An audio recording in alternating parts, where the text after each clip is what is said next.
Hello guys, and welcome back to another setup video of the Porsche 911 GT3 R here at Daytona Road Course. My name is Dan Davis, also known as Unorthodox, as you can see in the title. And yeah, been a while since I posted a few things.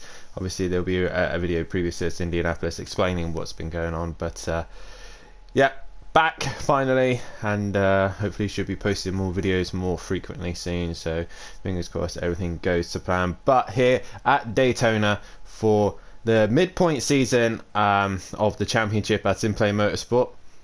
The season has been a long and hard season, but it's soon coming to an end. But we're at the halfway point for this video, and to be honest, this circuit didn't really suit the Porsche. It's more of a Mercedes circuit, a lot more power than anything else, but we made up for it nonetheless in the race. We did actually put the car on pole position, but that was helped due to a tow from my teammate D Big, so massive thank you to him. But this is a lap here of Daytona Road Course. This is a 143.8 lap. I think it was just a tenth off my fastest, but obviously a few little changes here and there as the race was set at night. So as you come around the banking, you will be flat out, and obviously this being time trial, I had to do a lap to get going, really, to get the pace that I needed. So you come around the banking flat out towards turn one, which is very awkward to get to. It then flattens out. You're at the braking zone. You have to do a wide entry to get in nice and tight and clip that apex. A little wiggle on exit, but you clip that chicane there. Not really a corner as such, but you straight line through that and then into turn two. I tend to do a late break in, as you see here. Rear wants to go around, but I get the late apex and get a good drive out the final corner. Down this short straight, me and Fury going side by side through here. Fury came out on top, big kahunas in, but through the left kink and then down into this awkward right-hander. Again, a late entry. You want to clip that apex nice and smooth, and a great exit on exit.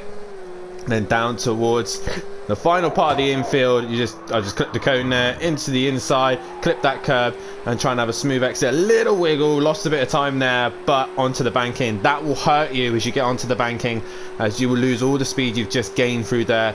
And if anyone was slipstreaming you, they would gain a massive advantage. The Mercedes was so strong here. Even with Fury's high downforce setup, he still managed to outdrag me, and we managed to go side by side in towards the bus stop. And again, he had me once again. Hit the braking zone just at the green mark on the sidewall, and then clip the inside curb, clip that curb, get the bus stop settled, get the car smooth, and a great run through there.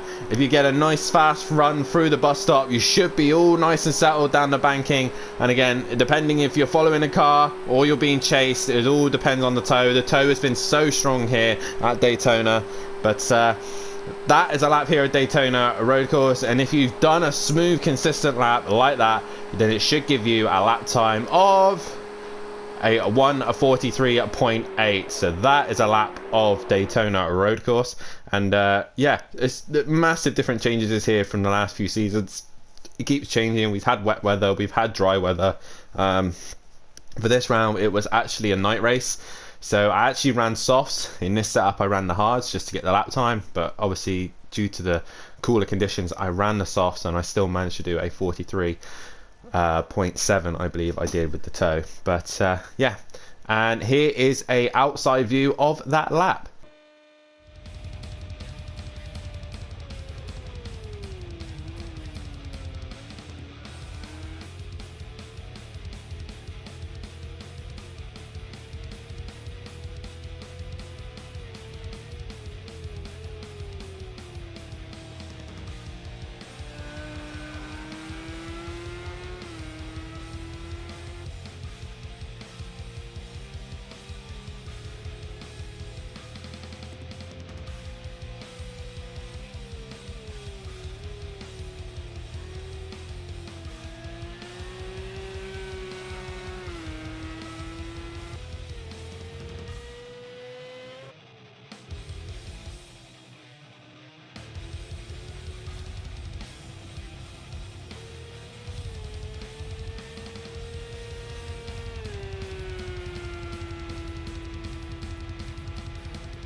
And here is the setup that I used for that race and that round.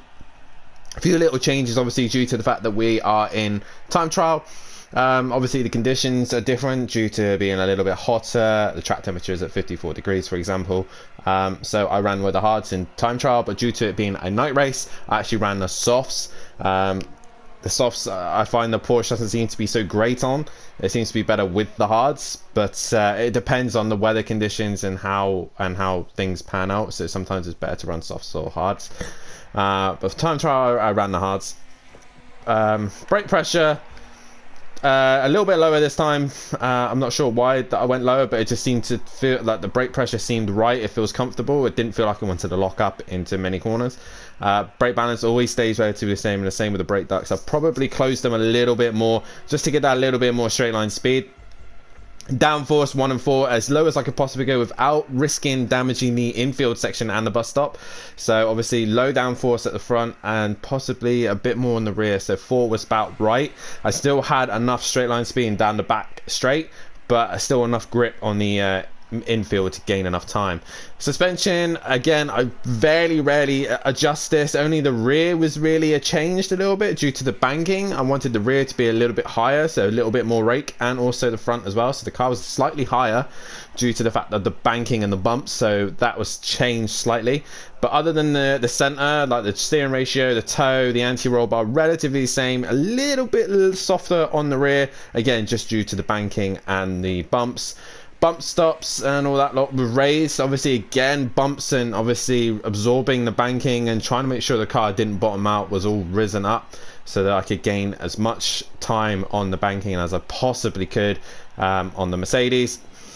Due to being a time trial run, I obviously ran no fuel, but obviously with the race, I think it was a half an hour race, so about 50 litres worth of fuel inside the car. Radiator, I tend to put quite high up as the Porsche tends to damage its engine quite badly.